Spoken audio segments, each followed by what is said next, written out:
Hello everyone! Welcome po ulit dito sa ating kusina. Ngayon naman po ay magluluto tayo ng merienda. Ayan, pasarapin natin ang ating bilo-bilo. Please keep on watching. Meron tayong gabi at saging dyan guys. Bali irang pirasong saging lang yung ginamit natin. Kung ano lang mayroon dito sa aking kusina, yun lang din po yung aking isasahog. Ayan, balatan natin ito. Pagkatapos nating balatan, hiwa-hiwain lang natin ito ng medyo maliliit.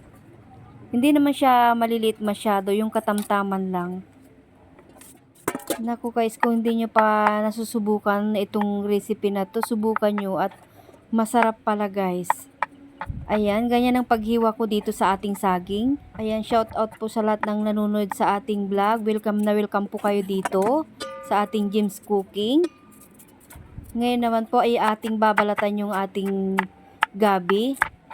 Ayan, malagkit po yung ating gabi, malabo siya. Ito na lahat yung ating nahiwang saging at saka gabi. Ngayon naman po, meron tayong kalating, ay hindi pala kalati, 500 grams na glutinous rice. Ayan, ibubuhos ko na dito sa aking planggana at huhulmain natin ito. Ay, magtitira po ako ng pang natin mamaya yung galapong na kaunti para hindi dumikit yung ating binilog na galapong. Ayan, naglagay na ako guys, sa plato. Maglalagay ako ng butas dyan sa may gitna at maglalagay na tayo ng tubig. Bali 2 cups na tubig yung ating ginamit. Sakto lang po sa 500 grams ng ating glutinous. Sakto lang po yung 2 cups na tubig.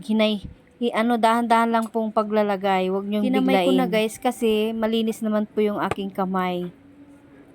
Ayan, kasi pag nagla-gloves tayo niyan, didikit yung ating dough sa gloves. So ito na siya guys, maglalagay na ako ng food coloring, bali violet yung food coloring na ginamit natin.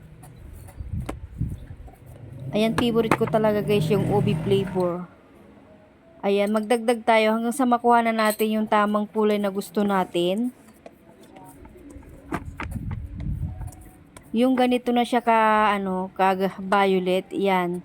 Yan ang gusto kong kulay na na-achieve ko na. Ngayon naman ay bibilugin na natin dito. Tapos ay yung hinanda kong galapong na tinira kanina. Bali dalawang ganito para po yung aking nabuo, dalawang so, plato. Ito na siya. Binibilog ko na yung galapong natin, yung ating dough. Nagpakulo na po ako ng tubig. Tapos nilagay ko na yung gata. Bali isang maliit na tetra pack na gata. Tapos ilagay na natin yung saging at gabi para lumambot na rin ito. Ayan, takpan natin. Kapag kumulo na siya ng ganyan guys, titimpla na natin siya ng asukal. Bali 1 cup na sugar na puti yung aking nilagay. Magdagdag na lang po kayo kung halo-haloin lang natin tamis.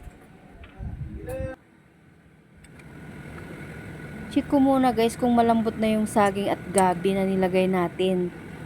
Ayan, kung ano lang yung nasa kusina ko guys, yun lang din ang nilagay ko, wala tayong sago. Ngayon po ay ilalagay na natin yung ating dough na binilog kanina. Bali 2 pinggan po yung nabuo ko. Naku, ang sarap nitong merienda na to guys. Talagang nakakamiss yung mga ganitong merienda. Ayan, halo-haloin lang natin. Pag umibabaw na po yung mga bilog-bilog, luto na siya. Ngayon nung malapit na siyang maluto guys, naglagay ako ng evaporated milk. Ayan, tinisting ko lang siya guys kung anong lasa. Kasi kulang po yung gata na nilagay natin, isang tetra pack lang na maliit. Sabi ko kasi wala na akong gata, ang nilagay ko gatas. Naku, ang sarap pala guys. Ang creamy ng kanyang sabaw, ang sarap talaga guys. Ayan, kung bet nyo rin, try nyo rin guys. Ayan po, sana gustuhan nyo muli itong ating video. Pa-like and share naman po ito. Hanggang sa muli guys, bye!